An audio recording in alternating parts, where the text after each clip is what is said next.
Yo, yo, yo. Let's go.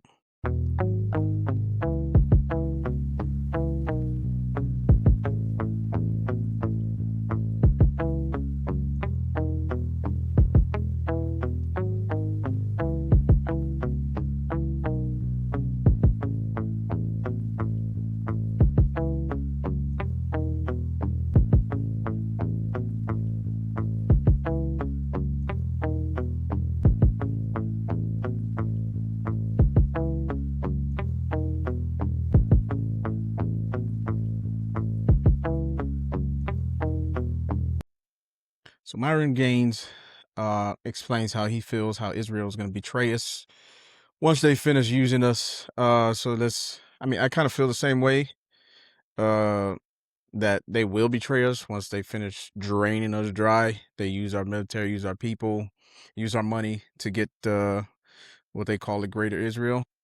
Let me show you how Myron explains it. Here's what you need to understand if Israel actually beats Iran and why every American should actually not be wanting Israel to be the hegemon in the Middle East. Here's what's going to happen. If they become the hegemon in the Middle East, no one is going to stand in their way. If no one stands in their way, they don't need our assistance anymore. If they don't need our assistance anymore, what are they going to do? They're going to betray us like they've always done. They've already been caught multiple times selling secrets to the Russians and the Chinese, having having American spies, betray us to the Russians for benefits of Israel. So they've stolen a nuclear bomb from us, our technology. So if they did this when they needed us, what would they do when they don't?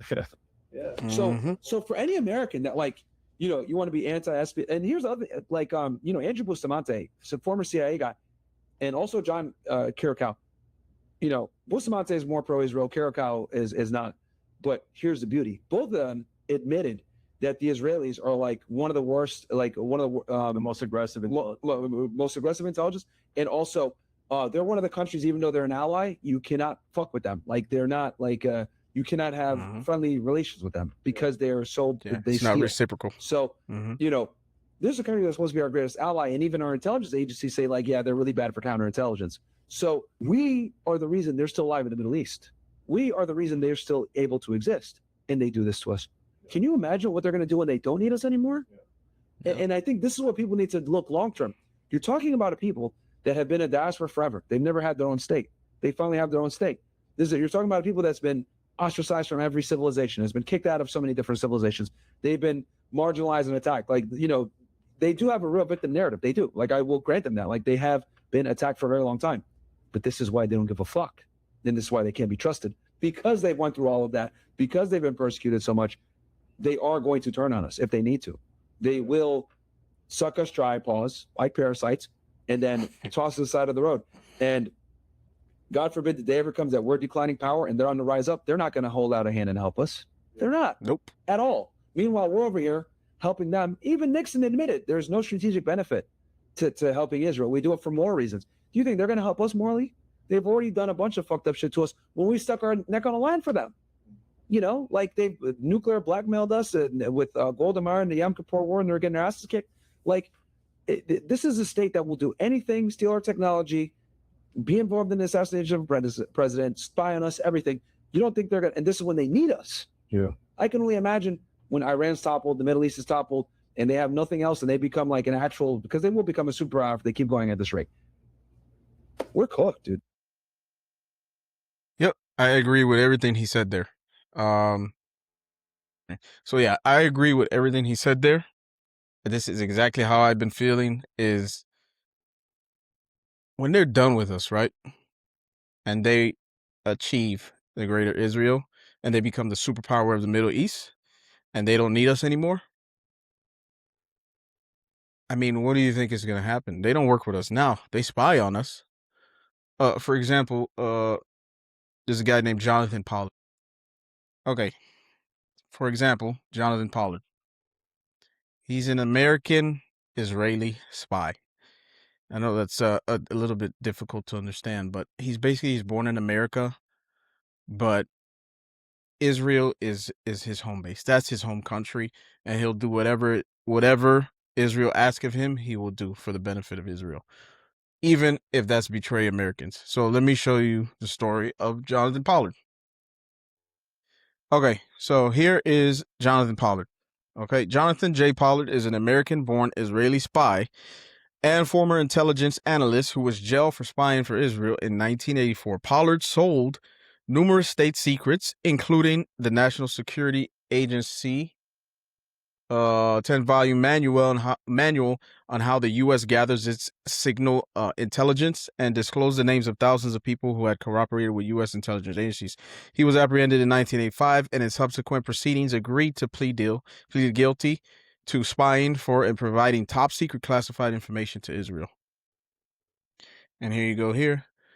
U.S. Orthodox Jewish groups asked Trump to end Pollard's parole so he can care for alien wife. 3 U.S. Orthodox Jewish organizations have sent separate letters to President Donald Trump asking him to end Jonathan Pollard's parole so he can take care of his cancer-stricken wife. Pollard, 62, a U.S. Navy civilian analyst who spied for Israel, says he cannot accompany his wife, Esther, to chemotherapy or help her in other ways necessary because of the restrictive nature of his parole. Esther Pollard is suffering from advanced metastatic cancer. The Orthodox Union, Agudat Israel, and Coalition of Jewish Values wrote this week to Trump asking him to show compassion and mercy and to lift the parole on humanitarian grounds. The parole is due to end in 2020. Now, why the hell would he do that? For somebody who still thinks this way. Now, why would he do that for somebody who still thinks this way? This is how Jonathan Pollard thinks. This is recent. This is from March 26, 2021. And he said this recently. Pollard, Jews will always have dual loyalty and should consider spying for Israel. Is that somebody who should be shown mercy? Yeah, I don't think so. He kisses the ground. This guy was an American. He was born in America. He kisses the ground when he gets to Israel. This is what we're dealing with in our country right now. People who are loyal to this country, who are American, but they're Jewish Americans, and it's not all Jewish people. Obviously, it's mostly the Zionists who believe in the Greater Israel and the Israel Project. Look at this. This is how he was received. We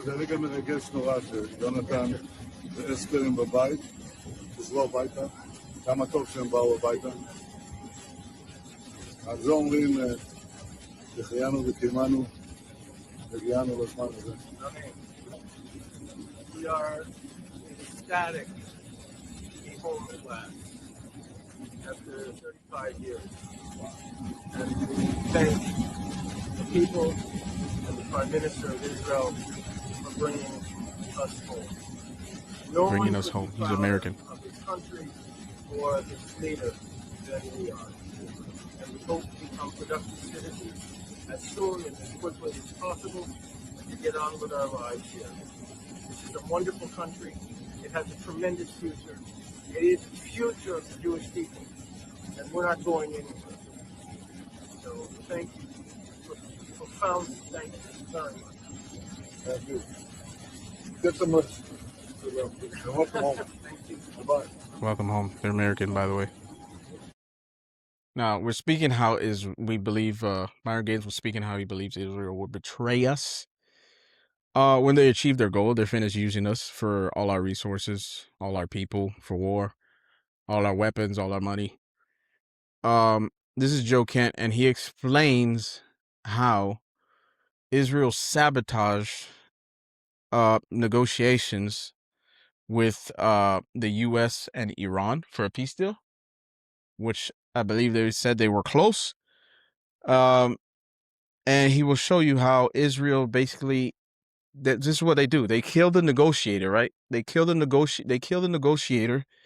That way, the U.S. and Iran, or whoever it is we're negotiating with for peace, we can't negotiate anymore, or we have to start over. And what it does is the other country. It makes them feel like we're not negotiating in good faith, and that that we're just stalling, basically stalling to eventually hit them somewhere else. So here's Joe Kent explaining how Israel assassinated the key negotiator for Iran. That are killed off, like we just killed, Ali Laranjani, who was a negotiator, who was eager to get us a deal. Again, look, I've got no love for the IRGC. I've got no love for the Iranians. But you've got to realize, just to be clear, if you want it to end, in case you're tuning in right now, you fought their proxies. I fought their proxies. I mean, I put countless of them in flex cuffs or much worse. I've gone after the Iranians. I was in, specialized outfits that went after the Iranians and their proxies. These are very serious people.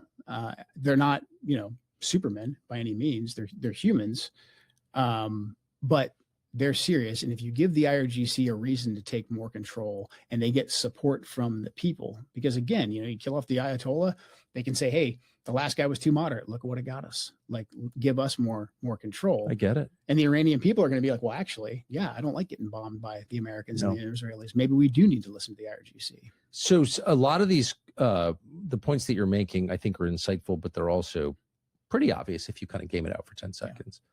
So it seems like you've got two different goals. You've described Israel's goal as just regime change, permanent chaos, take Iran off the map as a coherent nation state, just tie them up with internal chaos, whatever the effects of that are on the rest of the world, all of them disastrous. Then on the American side, you have the president's stated goal, which is we can't let Iran have a nuclear weapon, which they didn't have and weren't trying to build in any imminent way. Right. Okay. So if you join those two together in a common mission in a war, like that's our partner in this war, yeah, then you create all kinds of very bad incentives. Mm-hmm. And now Larijani, I think, was killed by the Israelis. You saw the Israelis blow up Qatari natural gas facilities today in the Qatari natural gas field, which feeds the rest of the world, LNG. Those seem like very obvious steps, not to minimize the threat from Iran, but to lock. So now you heard what Tucker said about Israel blowing up the gas fields. This is what Trump said. Israel, out of anger for what has taken place in the Middle East, has violently lashed out at a major facility known as South Pars gas field in Iran. A relatively small section of the whole has been hit. The United States knew nothing about this particular attack, and the country of Qatar was in no way, shape, or form involved with it, nor did it have any idea that it was going to happen. Unfortunately, Iran did not know this or any of the pertinent facts pertaining to the South Pars attack, and then justifiably and unfairly attacked a portion of Qatar's LNG gas facility. No more attacks will be made by Israel pertaining to this extremely important and valuable South Pars field unless Iran unwisely decides to attack a very innocent, in this case Qatar, in which instance the United States of America, with or without the help or consent of Israel, will massively blow up the entirety of the South Pars gas field at an amount of strength and power that Iran has never seen or witnessed before. I do not want to authorize this level of violence and destruction because of the long-term implications that will have on the future of Iran. But if Qatar's LNG is attacked again, I will not hesitate to do so. Thank you for your attention to this matter, President Donald J. Trump. So basically, to me, that sounds like Israel betrayed us and did an attack that we didn't authorize, or they didn't confirm it with us.